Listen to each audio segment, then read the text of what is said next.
Welcome to Pregnancy Help Podcast. I'm Christine Grimmett, and I'm here today with Andrea Trudden, our Vice President of Communications and Marketing at Heartbeat International.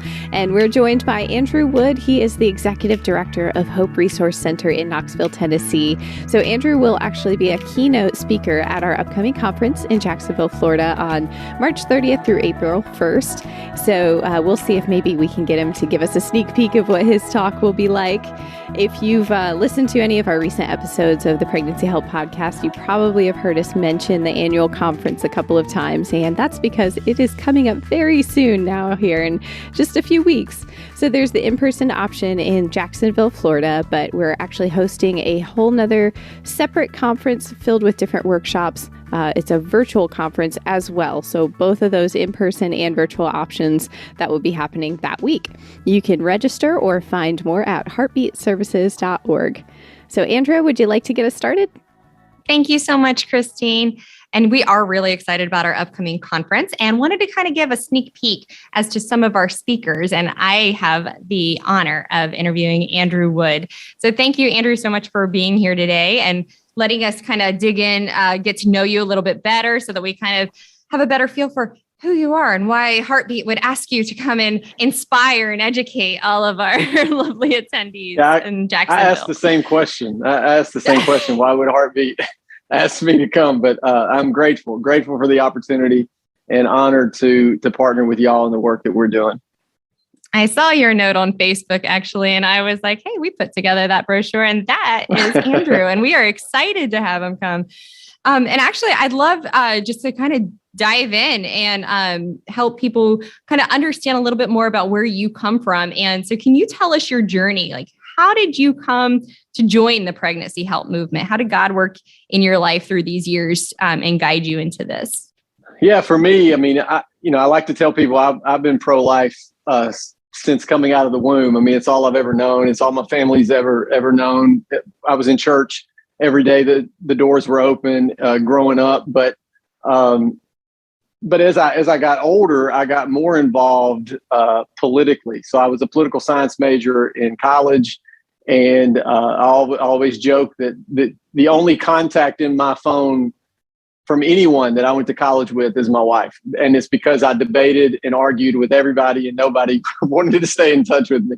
I was that kind of college student. So I would, I remember, at 18 years old, writing papers on abortion and having debates back and forth. When I was a senior in school at Middle Tennessee State University, just debating with everybody about a host of issues, but abortion was always top of the list. And then to fast forward, we moved to Knoxville in 2008, my wife and I, and we started, growing a family. We now have 4 kids. And in the process, I just felt really convicted that our pro-lifeness kind of stopped at the voting booth. And I cared more about the way people voted than I did about their eternity.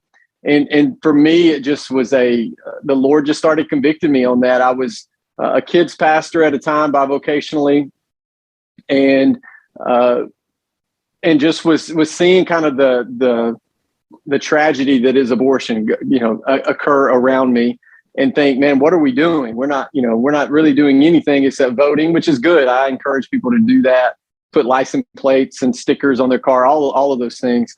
But I just felt really convicted about it. And so I Googled pregnancy center in Knoxville, because I knew that Knoxville being as large as it is, I knew there would be a pregnancy center here. And because in my small town that I grew up in, there was a center there that was more material assistance. And I remember filling up a bottle when I was in high school. And I did so because a cute girl that I went to school with, I wanted her mom to be impressed that I cared enough to fill a bottle up. And that was really all of my engagement. That's as far as it went. And so here I Googled and came across Hope Resource Center. And I said, look, I don't know what I can do, but let me know if I can help. And so I started coming once a week and praying on site at Hope back then. And then my small group at church would put together good gift bags and things for patients and for staff. And then one day I was sitting at my desk. I worked full time at the University of Tennessee, and I was sitting at my desk and I got an email from someone at Hope Resource Center, and they said, do you know anyone that would be interested in our executive director position? We're looking. And, because I was on their email list, they emailed me along with, hundreds of other folks. And I just remember thinking, I kind of think I would want to do that, and sat down with my wife, and I submitted my resume, and the process went well. And I remember sitting down after they offered me the job. I remember sitting down with my wife and saying, this wasn't in the plan of kind of the direction we were going career-wise and professionally, but there's going to be a day where our kids asked us, what did we do while 3,000 babies were being aborted a day? And I said, right now, our answer is we voted, and I'm not okay with that.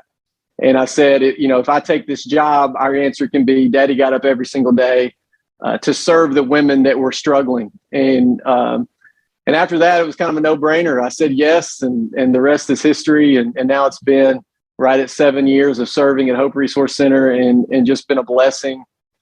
Just last night, I was able to sit down with 7 dads in our community. They're about to step into fatherhood, and they're nervous and scared, and watching those dudes swaddle baby dolls and put diapers on baby dolls was amazing. So it's been a true blessing to be a part of this work. I love how you took that passion that you had with politics and put it into action, because that does show that there are different aspects of the pro-life movement, and we are aware of that. And there is a role to play in each element. We have our activists, we have our political lobbyists, but to be the service arm is to be the ones in the community to do that. So we actually quite love, of course, our service providers. And actually, you gave me a great segue, because my next question is regarding men in ministry and within the pregnancy centers. But before coming to you for those swaddling parenting lessons and fatherhood mentorship programs, going back to you when you were younger and growing up millennial, and how you were taught about your role as a man on the abortion issue. Now, it does sound like you were surrounded by very godly people who fed life into you, but knowing I'm not a man, so I didn't grow up with the passive language that we've been taught. So I wanted you to speak to that a little bit. Yeah, I mean, for me, it's interesting. My family is very political. I always make the joke. My dad, not to get political, but my dad one year got a Christmas card from, this was back in the 90s, from Al Gore. And my dad just wrote "Return to Sender." And I thought that always stuck with me, that, Al Gore didn't send that to him individually. And Al Gore wasn't going to. Yeah, I am very sure. And Al Gore was never going to read the "Return to Sender" part.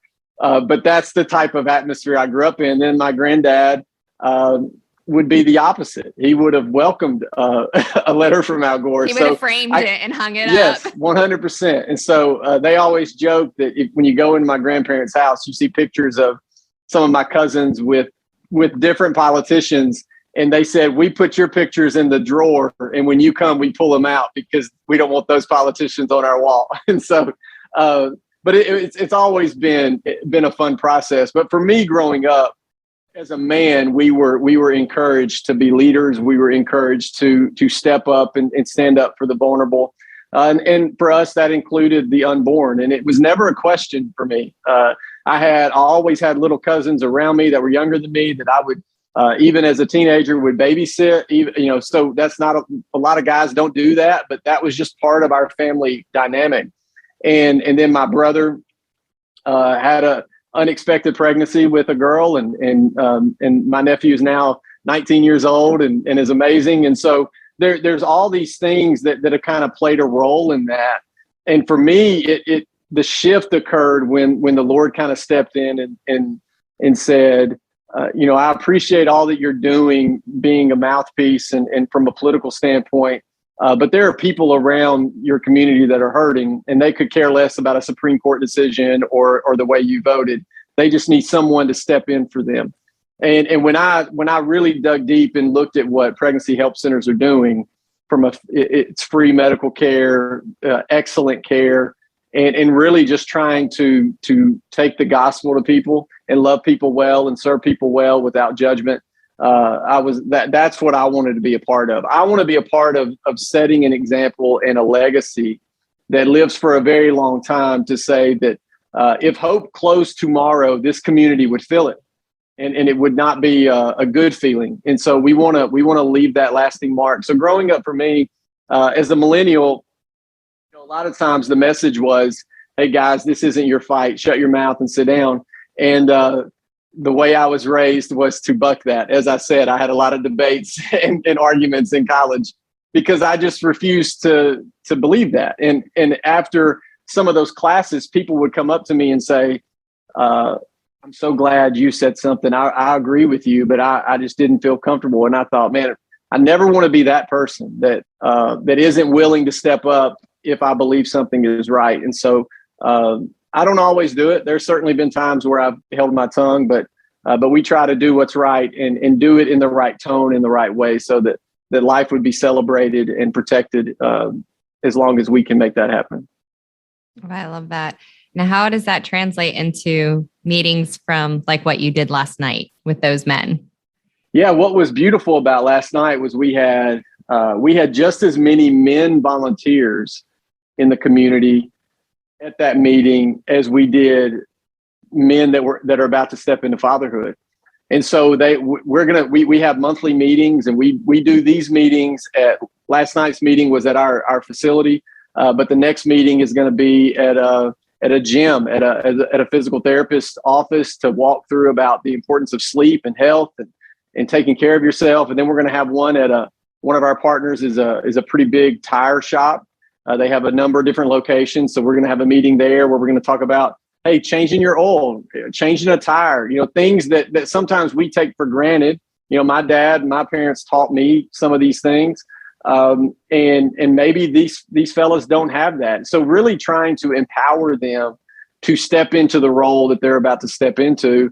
And then after every meeting, they're getting to take diapers home to their family. So for them, it's a way for them to provide that they may not be able to otherwise, but really trying to give them the confidence to be the man and the dad that they've been called to be.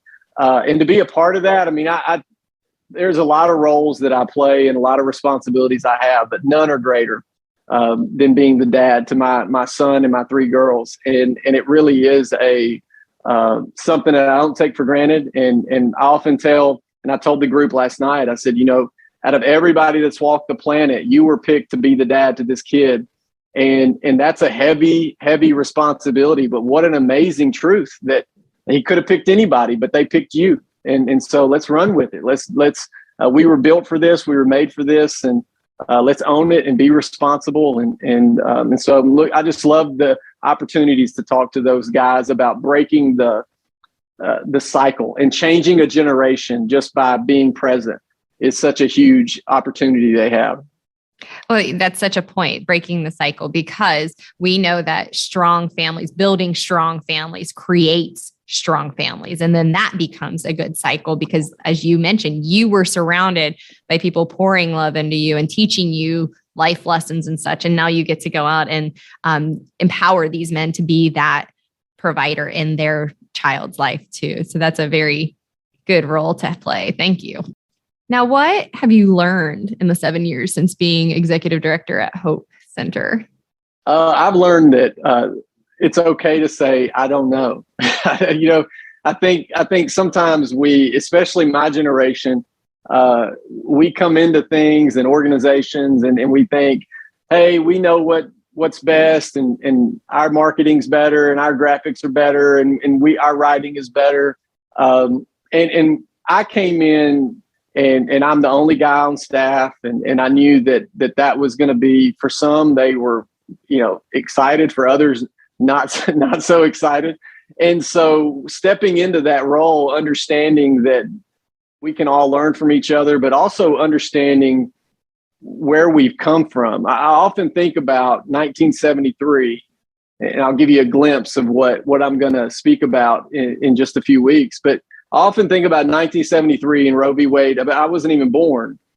in 1973 comes, Roe v. Wade is put forth. Abortion now becomes the law of the land. And I always think, what would I have done in that situation? And I don't know. I really don't. But what I do know is there were people then that looked around and said, isn't just going to be fixed at the Supreme Court level or at the political level. We got to do something for the people that are our neighbors that need help. And the fact that people came together and said, we're going to start some type of center, medical or otherwise, to help those people, it blows my mind. And some of those people are still serving today. I mean, it absolutely blows my mind that they took the initiative to do that. And so for my generation to come in and say, everything's going to be fixed now, I'm like, well, we wouldn't even be where we are today without the consistent, tireless work of so many. And they get very few accolades, and they get very few people recognize them. They don't get, they get maligned, if anything, in the culture and society and in news outlets.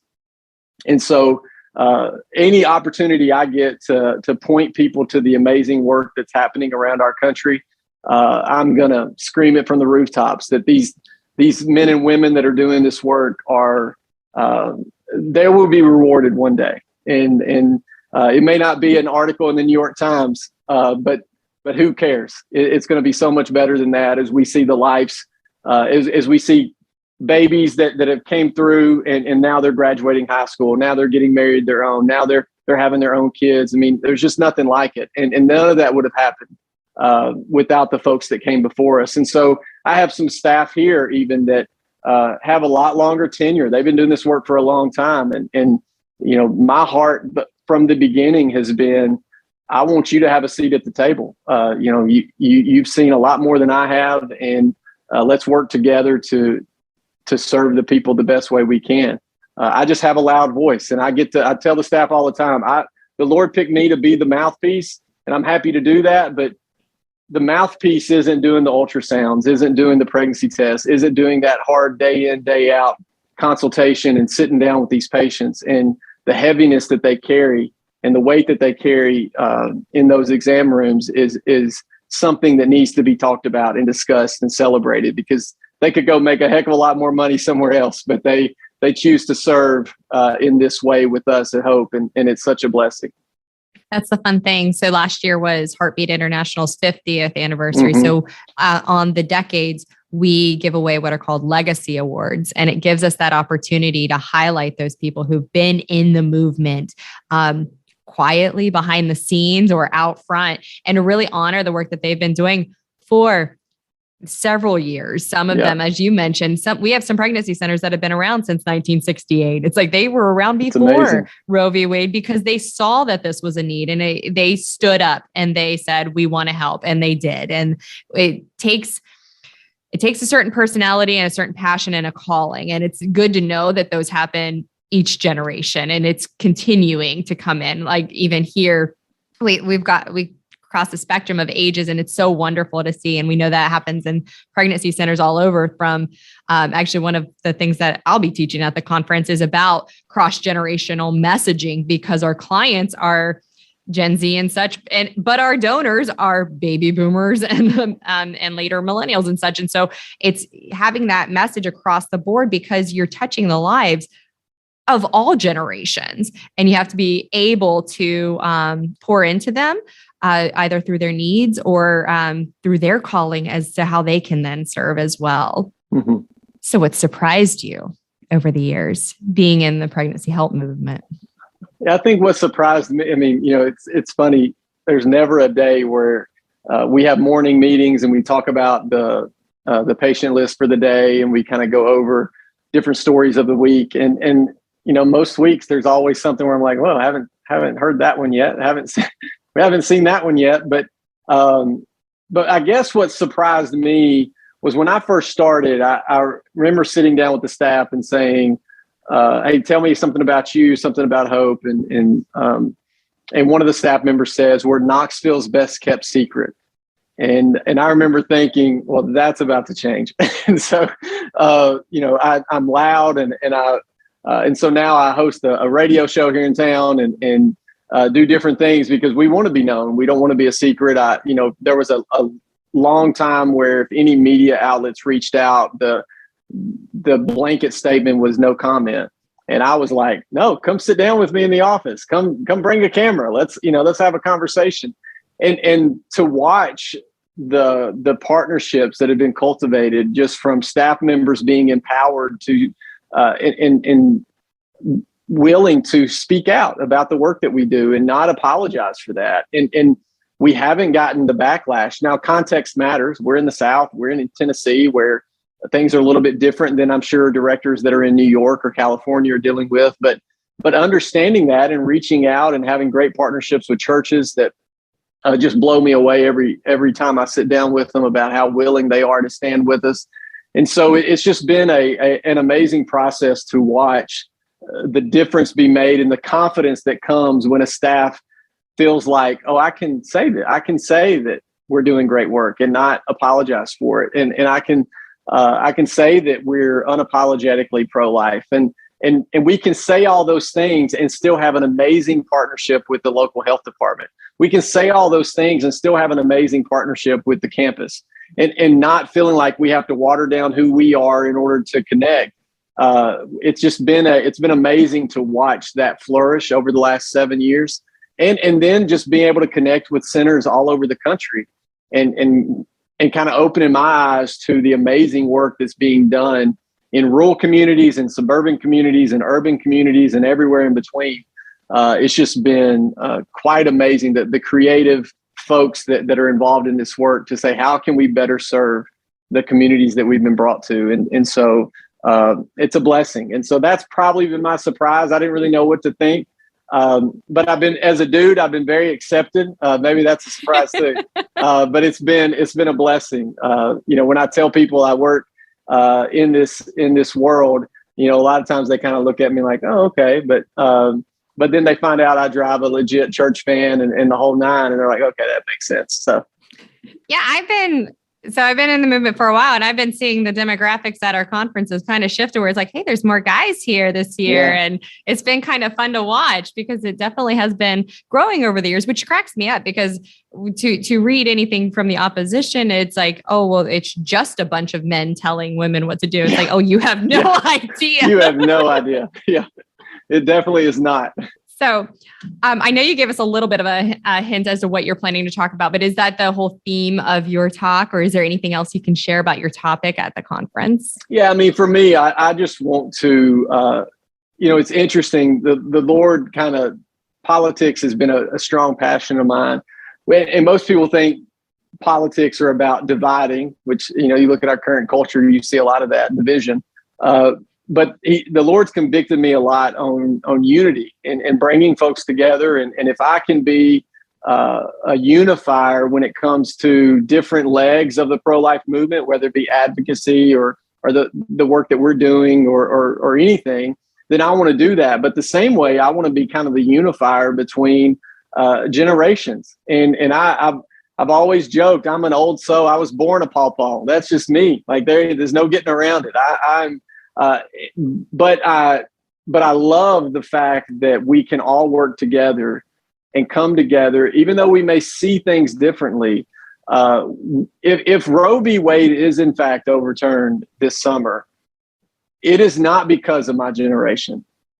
It is in conjunction with my generation and all those that came before us, and even my kids and the new generation coming up that were willing to vocalize and get involved. And so, look, I think when we get to the end of this and when we see a day where Roe is overturned, our work doesn't stop. We still have a lot of work to do, but there's no generation that should take the credit. It's just about time for a generation to stand up for a generation that's been aborted. That's what we got to do. And that's going to take multiple generations coming together, seeing that there needs to be working in conjunction with each other. And then I would say from my part of it, my generation, is tone is important. And if we have critiques or if we have questions or concerns, to do that in a proper way and not in a hateful rhetoric way. But also, if if somebody in your life is of a different generation and they have an amazing idea, but you're insecure to say that's an amazing idea, like we need to put our egos on the shelf and come together to see how we can serve better. And so I'm pumped. I'm pumped to be with the group and to try to kind of marry those groups and see that it's we need both. I heard a pastor one time talk about the prodigal son, and he said, when the prodigal son comes back, the older brother is ticked and upset. Why are you giving? He took everything from us and left us. Why are you giving him everything and throwing the party? And the dad is saying, just come in, just celebrate, just party with us. Your brother is home. And so I think we can look at that and go, older generation, younger generation, regardless, ultimately, when Roe is overturned, we're going to be celebrating. We're not going to be saying, well, I made that happen, or I did this, or I did that. We're going to say, look at what the Lord allowed us to be a part of. And man, what a day. Yeah, and we're seeing more and more opportunities. One of our constant sayings is that we are better together. And it is through partnerships that we're really going to achieve true change. And you're right, when the day comes that Roe is overturned, it's going to go back to the states, and we're going to need to do this on a more local level. And that still is going to incorporate all of the above pieces of advocacy, of pregnancy service, of the continuous looking at the laws and activism. But it has been really fun to see across the generations, people rising up and doing it in their own way, being bold, I completely agree with you with the tone and communicating effectively so that walls don't go up the moment that the conversation starts. But it is so important. And so I'm glad to hear that it's the Better Together message of something that it's near and dear to our heart, because it is all about unifying and advancing the culture for life. And that's how we do it. It's together. If we start letting pride get in our way and say, I did that, or my generation did that, or he did that, then it's one person. And we know it's so much bigger than one person. It's God. It's a God-sized mission for a reason, because it takes multiple facets of this world in order to create true change. Amen. Well, I gave you a heads up on my final question for you. So here it goes. Tell us about a person or experience that changed the way you do ministry. Well, I got a couple things. One thing I'll start with is, anytime anybody asks me about a person or experience, I have to go to my brothers. My brothers are my best friends and pillars in my life. My oldest brother in particular, not to get long-winded and tell you everything, but my parents divorced when I was 14. When I was a senior in high school, because I got tired of the back and forth every other weekend stuff. I have parents that love me greatly. And I talk to my dad every single day, talk to my mom a ton. They're great, but their marriage just didn't work out. But I got tired of the back and forth and kind of being in the middle. And I moved in with my brother my senior year of high school. He had his own place, and I lived with him until he got married. And then I got married a few months later. So I didn't have to, move back in with my mom or dad. That's not the only reason I got married, but obviously. And so my brother is a pillar in my life and always has been. I always joke, I probably heard him say 5 cuss words my entire life. Like he is salt of the earth, just an amazing dude. And he's the one, when I was asked to speak at Heartbeat, there was some imposter syndrome. I grew up on a dairy farm in a small town in Tennessee. And so there's always this feeling of, do I belong? Do I not belong? Why, I actually sent him a text of the brochure or the graphic that y'all created. And I just wrote, one of these things is not like the other. And his response to me was, it still gets me choked up, but he said, because he's my brother. So he could have said, yeah, no, like you're not Rebecca St. James. And so, but instead he simply said, you belong there. And I remember thinking, like, that's the same message we tell our patients. Like, you belong, you have a God that loves you. This may not have been your plan and your ideal situation, but you bear the image of God, and your baby bears the image of God, and you belong, and your past doesn't define you, and all these things. And so I would say his name is Mari. I call him Mardi. And then I would say there's a book that I read a couple years ago called God's Country: Faith, Hope, and the Future of the Rural Church. And I don't live in a rural community anymore, but I grew up in one. And the focus of that book is talking about how men in ministry, especially younger folks coming into ministry, we see everything as a stepping stone. So, okay, I'll take that job and then I'll leverage that job to become a senior pastor, or I'll leverage that student pastor job to become this, or I'll leverage that job with that nonprofit to then be an executive director of another nonprofit. And a lot of times they see those rural areas, or really any area, as a stepping stone to something else. And what I took away from that book, one of the things that he discussed, and the author is Brad Roth, one of the things he discussed is you want to become the dirt of the place. And I remember thinking, I don't want to become dirt. What does he mean by that? But when you're in a place long enough, your skin cells change so much that you actually become the dirt of the place. And what he's saying is we go there to die. We go there to serve, to give our lives, to serve in those communities, and then get buried in the dirt of that place.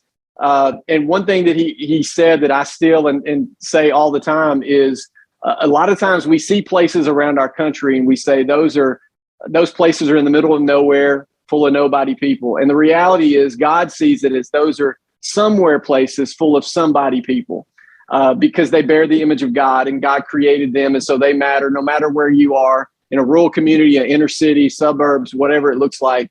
And so for me, that's what I try to do in the work that I get to do at Hope is point people to that truth that everyone we come in contact with, even those that we staunchly disagree with and that are operating abortion clinics, they bear the image of God. That requires something of me. That doesn't mean I have to agree with what they do, but it does require me to pray for the people that bear the image of God and pray that God would intervene in those things. And so that book and my brothers, and I could list a host of other folks that have been made a super difference in my life, but quickly, I mean, that I would say that, I mean, as we do ministry and depending on who listens to this, ministry is hard. It's not easy. Every time I have a meeting with folks that are ministering, I hear about the spiritual struggle and the warfare that's going on in their families and different things.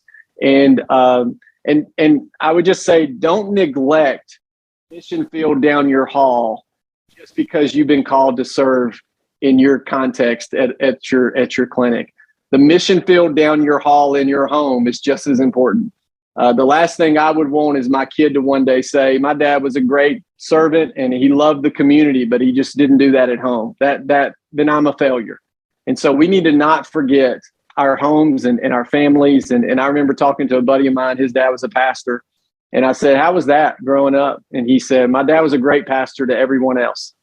And I remember thinking, wow, that's convicting. That's heartbreaking. And so if I could leave with anything, I would say, don't mind becoming the dirt of the place, but also don't forget about the folks that live right down the hall from you. They need you. And that means you can't be burnt out. That means you can't be overworked and overstressed. You got to be the mom and dad and husband and wife and friend and neighbor and coworker that God's called you to be. And don't apologize for that. It's worth the effort. Well, that is a great message to end on. So thank you very much for your time today, Andrew. We look forward to seeing you in Jacksonville at our upcoming conference this March. And I'm going to turn it back over to Christina to close us out. All right. Well, thank you, Andrea. Thank you, Andrew. It was a great episode. And if you enjoyed listening, hit subscribe so that you can check out some of our other episodes, and also register if you'd like to hear more from Andrew, from many of our other presenters. They're going to be at Heartbeat's conference. You can go to heartbeatservices.org. Right on the homepage, you can't miss it, is a big banner where you can click to learn more or to register now. So with that, I wish you all a great rest of your day. And thanks for listening to this episode of the Pregnancy Help Podcast.